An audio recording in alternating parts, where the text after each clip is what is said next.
Hello guys, તમે જોઈ શકો છો અમારા ગામમાં હાટી ગામમાં એક એવાજભાઈ કોળભાઈ દેવ એમનું દુઃખદ અવસાન થયેલું છે।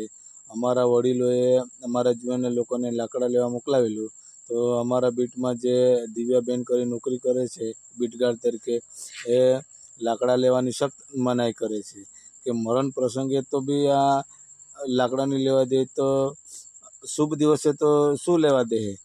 તો એમને અમારે એવી જ કહેવાની વિનંતી છે કે અમારા અશુભ દિવસે પણ લાકડા તો જોઈએ, કેમકે મરણ પ્રસંગે તો કાંથી ને કાં લાકડા તો લે। કે અમારા ગામમાં બ્રિટિશથી અમારા બાપ દાદા લોકોથી લાકડા જંગલમાંથી લાવતા છે, એક ગાડું ભરીને લાવતા છે, જેટલું માણસને હળગાવાય તેટલું જ લાવતા છે, વધારે નહીં। પણ એ દિવ્યા મેડમ તો એટલા હેરાન કરે કે લાકડા તો લેવા જ નહીં દે।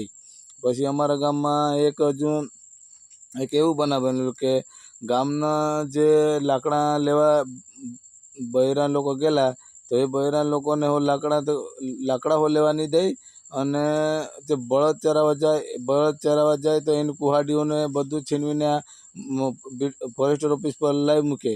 અને જે અત્યારે આ પેલા પાંદડાની સિઝન છે, જે કે ટેમરૂના પાના, એ પાના લેવા નહીં દે, એટલા હેરાન કરે। તો તમે આ વિડીયોમાં તમે જોઈ શકો છો અમારા ભાઈ બહેનો અને અમારા વડીલો એ બધા ફોરેસ્ટ ઓફિસ પર જઈને એ લોકોને શું કહેવા માંગે છે।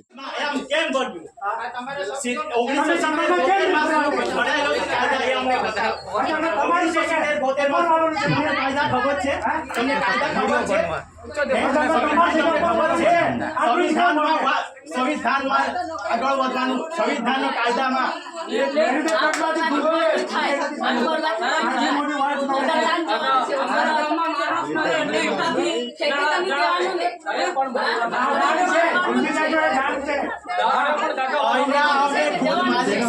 રાજા અમે એના માલિક છે, તમે નોકર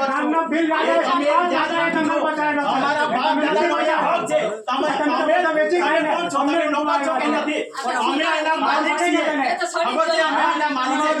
1970 અને 92 સાલમાં નંદુરબારના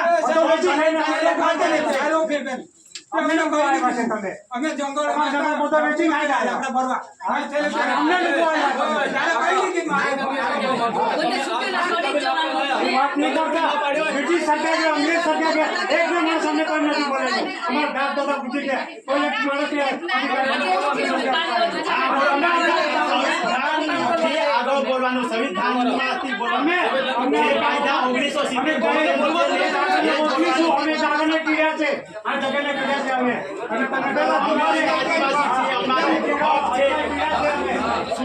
તો અમારે એને એવું જ કહેવાનું છે કે આપણે જે જીવન જરૂરિયાત વસ્તુ છે તો તે તો લેવાની જ છે ને, કેમ કે આજે નહીં તો કાલે આપણું નહીં તો ઘરનું કોઈનું બી મરણ તો થવાનું છે। મરણ પ્રસંગમાં આ વસ્તુ નહીં કામ આવે તો પછી શું કામનું? કેમ કે ગામના લોકોને એ જ મનમાં ખટકતું છે કે લાકડા કેમ લેવા નહીં દીધા, કેમ કે લાકડા અમારા બાપ દાદાથી વર્ષોથી લાવતા છે લાકડા ને। તો એ લોકોને બી જરાક સમજવું જોઈએ, કેમ કે અહીંયા કેટલા નોકરી સ્ટાફો બીટગાર્ડ ફોરેસ્ટરો કઈ ઓફિસરો આવીને નોકરી કરી ગયા, પણ એ લોકોને બી ખબર છે કે મરણ પ્રસંગે આ વસ્તુ જોઈએ એટલે જોઈએ જ। કેમ કે તમે પછી અમારા ડાંગ એરિયામાં એવું છે કે જ્યાં જંગલ હોય ત્યાંથી એક ગાડું ભરી કે એક ટ્રેક્ટર ભરીને લાવતા છે, એમાં તો મરણ હોય ત્યાં તો લાવવું જ પડે, કેમ કે બીજું લાકડા તો ક્યાં લેવા જાય? જંગલ સિવાય તો બીજું જગ્યા જ નહીં ને। તો કે ત્યાં ફોરેસ્ટર ઓફિસમાં લઈને માણસોને હળગાવે, તમે લાકડા જ નહીં આપશો તો જરાક તમે બી બીટગાર્ડ તરીકે કામ કરો છો તો તમારી બી થોડીક ફરજ બને, કેમ કે મરણ પ્રસંગમાં તો સાથ સહકાર તમારે બી આપવું પડે।